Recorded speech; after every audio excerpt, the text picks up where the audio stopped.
सुनो, तुम अभी हर मौके के लिए 100 लोगों से compete कर रहे हो और अभी तुम उनमें से 97 से हार रहे हो। यही सच्चाई है दोस्त।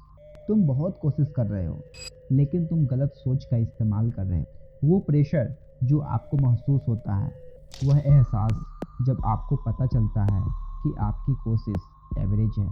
आप एक स्किल्स बनाने में हफ्ते लगाते हो और फिर देखते हो कि कोई उसे महीनों में उसमें मास्टर कर लेता है। दोस्त, मैं भी वही 97% वाला आदमी, फ्रस्ट्रेटेड, थका हुआ, हमेशा पीछे भागता रहता था और मेरे प्रमोशन छूट जाते थे, डील्स छूट जाती थी जब तक मुझे कोई कोड नहीं मिल जाता था। क्या होगा अगर मैं आपसे कहूँ कि एक सदियों पुरानी सोच है, एक जापानी सोच जो आपको भीड़ से आगे निकलने, परफेक्शन के पीछे भागने से रोकती है और एक ऐसी महारत हासिल करने देती है जिसे नकारा न जा सके।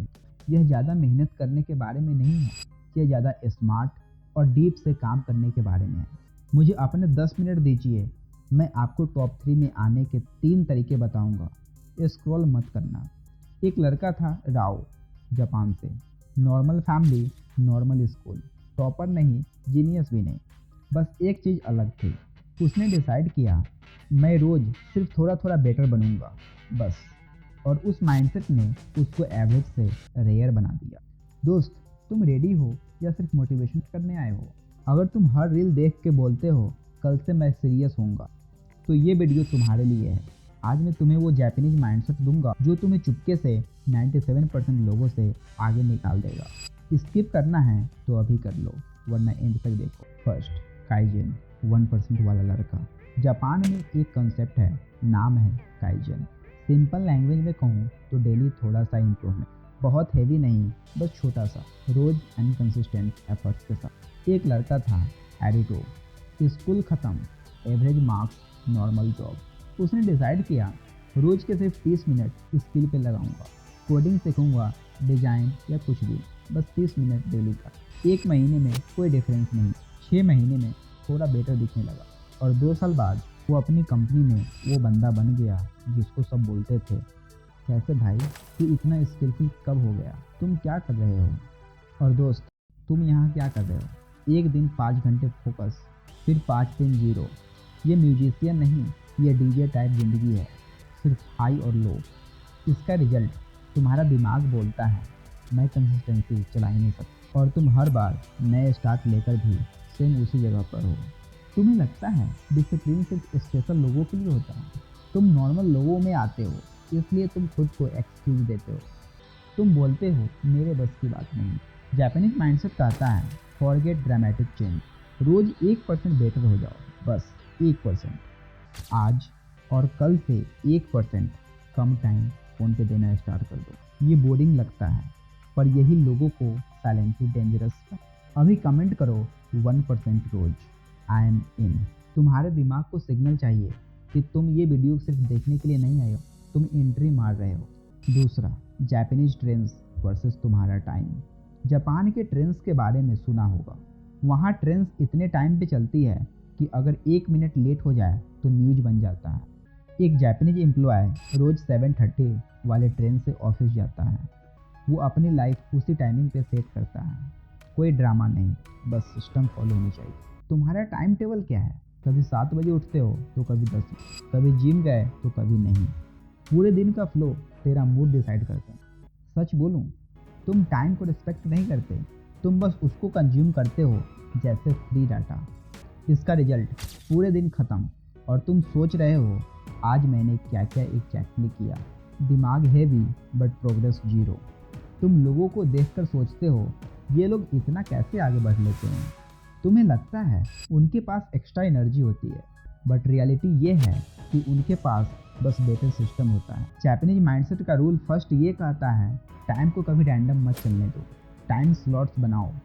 वर्क का टाइम अलग, रेस्ट का टाइम अलग। तुम्हें भी 3 फिक्स ब्लॉक चाहिए, deep work block, learning block and rest block. उसके बाहर जो बचे वो बोनस है।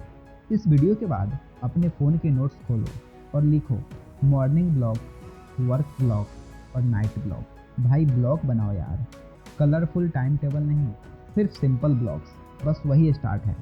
तीसरा, why Japanese work looks different. लोग अपने काम को क्राफ्ट ट्रीट करते हैं। एक ओल्ड जापानीज क्राफ्ट्समैन था जो 30 साल से एक ही छोटा सा प्रोडक्ट बना। किसी ने पूछा, तुम बोर नहीं हो जाते? उसने बोला, बोर नहीं, बेटर हो रहा हूँ। तुम 2 हफ्ते एक काम करते हो और बोलते हो, यार बोर हो गया, कुछ नया ट्राई करते हैं, और रिजल्ट्स हर जगह स्टार्टर, कहीं भी फिनिशर नहीं। इसका दर्द तुम्हें सबसे ज़्यादा रात को फील होता है। आइडियाज़ बहुत आते हैं बट रिजल्ट जीरो। हार ये नहीं है कि तुमने ट्राई नहीं किया, हार ये है कि तुमने किसी एक चीज़ को इनफ टाइम दिया ही नहीं। तुम्हें डर लगता है कि अगर तुम एक चीज़ पे फोकस कर लिया और वो फेल हो गई तो तुम्हारा पोटेंशियल वेस्ट हो जाए। तो तुम सब कुछ थोड़ा थोड़ा करते हो और सब कुछ एवरेज छोड़ देते हो। चौथा, hitting your ego. You are not tired, you are distracted. एक लड़का था यस, वो कहता था, भाई मैं थक चुका हूँ इसलिए काम नहीं कर पाता। मैंने उसका फुल डे ब्रेकडाउन करवाया और रिजल्ट्स 3 घंटे यूट्यूब, 2 घंटे रील्स, 1 घंटे रैंडम। एंड में बोलता है, मैं बहुत टायर्ड हूँ। तुम टायर्ड नहीं हो दोस्त, तुम फ्रैक्शन हो। तुम्हारा फोकस 20 चीज़ों में बटा हुआ है, इसलिए तुम्हारा ब्रेन हार्डवर्क को एनिमी ट्रीट करता है, क्योंकि अब तक तुमने दिमाग को सिर्फ छोटे छोटे हिट्स दिए हैं। तुम्हें लगता है जो लोग 3 से 4 घंटे डीप काम कर लेते वो बॉर्न डिफरेंट होते हैं? नहीं, वो अपने अटेंशन को सस्ती चीज़ों पे वेस्ट नहीं करते। जापानीज माइंडसेट का एक और रूल है, अटेंशन यानी करेंसी। जिधर अटेंशन गया उधर ही आपकी लाइफ बना। अगर तुम्हारी अटेंशन मीम्स पे होगी तो तुम्हारी लाइफ भी मीम्स जैसी छोटी छोटी मोमेंट्स में कट हो जाती है। कल एक एक्सपेरिमेंट करना, सिर्फ 1 घंटा फ्लाइट मोड ऑन करना और काम स्टार्ट कर देना, सिर्फ 1 घंटा। वो तुम्हें समझा देगा कि तुम लेजी नहीं, तुम अंडर फोकस्ड हो। 5वां, ikigai. Simple version, no philosophy. Japan में एक कॉन्सेप्ट है इकिगाई। लोग इसको बहुत कॉम्प्लेक्स बना देते हैं। सिंपल वर्जन, सुबह उठने की वजह। एक जापानीज अंकल से किसी ने पूछा, आप रिटायरमेंट के बाद भी रोज़ सुबह इतने फ्रेश कैसे उठते हो? उन्होंने बोला, बेटा मुझे पता है कि मैं किस लिए उठ रहा हूँ। उन्होंने उस बेटे से पूछा कि जब तुम सुबह उठते हो तो तुम्हारा पहला थॉट्स क्या होता है? फ़ोन कहाँ है, या आज क्या स्क्रॉल करना है? इसलिए तुम्हारा दिन रैंडम फील होता है। कोई एंकर नहीं, कोई रीजन नहीं, बस दिन आ रहा है और जा रहा है। जापानीज माइंडसेट कहता है, मेन कैरेक्टर बनाने का स्टार्ट बड़ी स्टेट से नहीं, छोटे रूम से होता है। जब कोई नहीं देख रहा तब जो काम तुम करते हो ना, वही तुम्हें अलग बनाता है। कम से कम अपनी स्टोरी का ही तुम मेन कैरेक्टर बन जाओ। चलो अब डायरेक्ट सिस्टम पे बात करते हैं। अगले 30 दिन जापानीज माइंडसेट चैलेंज।